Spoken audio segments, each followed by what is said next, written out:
sentence. Do you wish to make a statement? I have a one-page statement I wrote before I'd like to read to you. Go right ahead. May I stand or just stay seated? Whatever is more convenient for you. Can I just ask you to speak up so the stenographer can hear? Sir. There's two things I would like to comment on. First and foremost, is the loss of my wife. There was absolutely nobody who has suffered more from her death than me, except for maybe one person possibly, and that would be my older son, Dustin. Nonetheless, there are many people who mourn her and will hold her close to our hearts until it's time to reunite with her. I think about her every single day.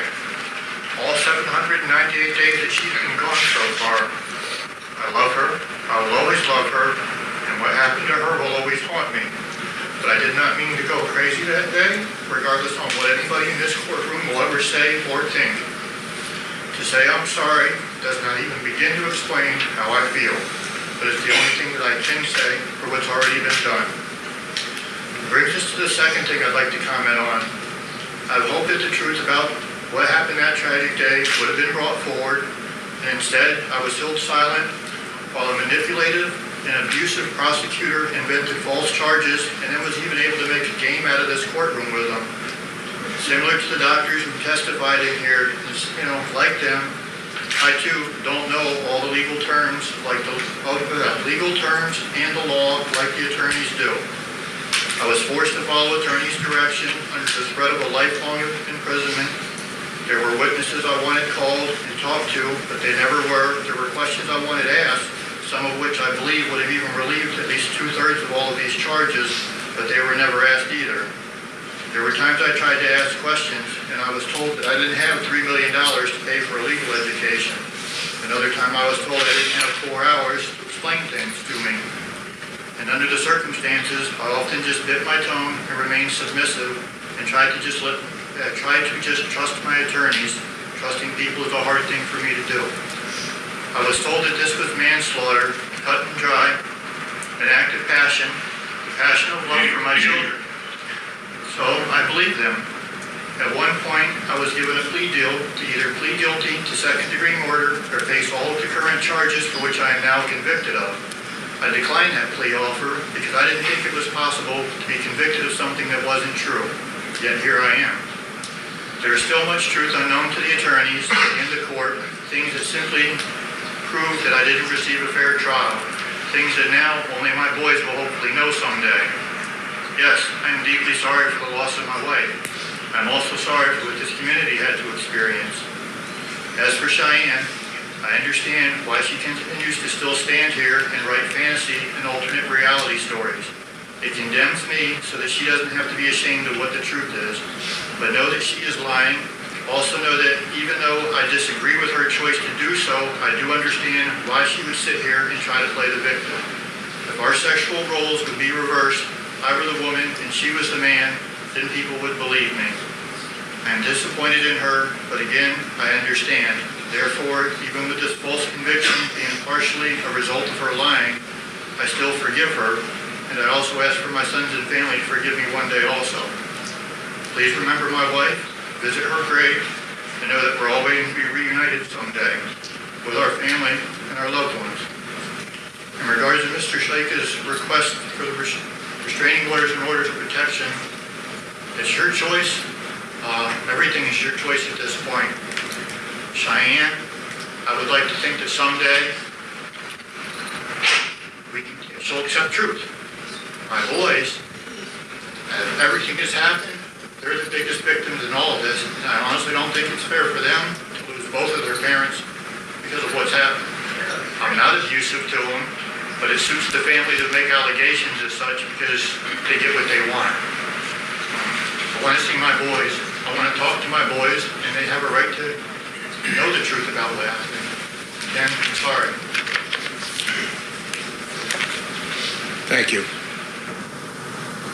In the early afternoon hours of December 10, 2015, I cannot detect one shred of anything other than evil intent that you intended to inflict upon another human being whom you claim to love, but you murdered. And there is no doubt in my mind that you murdered her, that you did it with a forethought, and that you did it intentionally. You hid your car in a spot that was remote in a parking lot. You went to a place where you knew she was going to be, that you had absolutely no business being there. You went there with a screwdriver. Now, why do you need a screwdriver in Valatie Medical Arts? You don't. And you bludgeoned her at least 35 times. There is absolutely no reason for you to have done anything that you did that day other than to have intended to harm her and no one else. And you proved that by leaving everyone else alone that day. You murdered her, you took her life away, you took her life away from her children, you took her life away from her friends, from her family, and you claim to be the victim at this particular time. You're not the victim. You're going to get what you deserve. With respect to the issues of Cheyenne, you were approximately 40 years old at the time. She was a young child in trouble, and you took advantage of her. Not true. You physically abused her. I listened to you. You need to listen to me. You physically abused her, physically, sexually. You took advantage of her. You were supposed to be the parent in this scenario. You were supposed to be the one who acted appropriately, and you never did. It is therefore the judgment and the sentence of this court that with respect to count 1, murder in the first degree, that you are sentenced to a term, and all of these terms to be served with the New York State Department of Correction and Community Services, of an indeterminate sentence of 25 years to life. It is therefore the judgment and the sentence of this court that with respect to count 1, murder in the first degree, that you are sentenced to a term, and all of these terms to be served with the New York State Department of Correction and Community Services, of an indeterminate sentence of 25 years to life. Criminal sexual abuse, with respect to count 9, criminal sexual act in the third degree, a 4-year determinate term together with 10 years post-release supervision. Rape in the third degree, a 4-year determinate term together with 10 years post-release supervision. A 4-year determinate term together with 10 years post-release supervision, which was criminal sexual act in the third degree. With respect to count 16, 10 years post-release supervision. With respect to count 18, criminal sexual act in the third degree, a 4-year determinate third degree, a 4-year determinate term together with 10 years post-release supervision.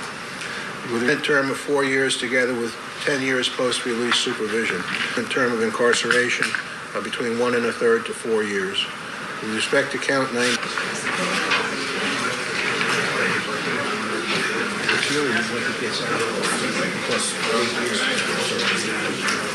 It's 5 years now.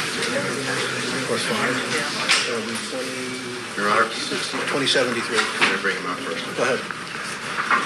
So Yeah.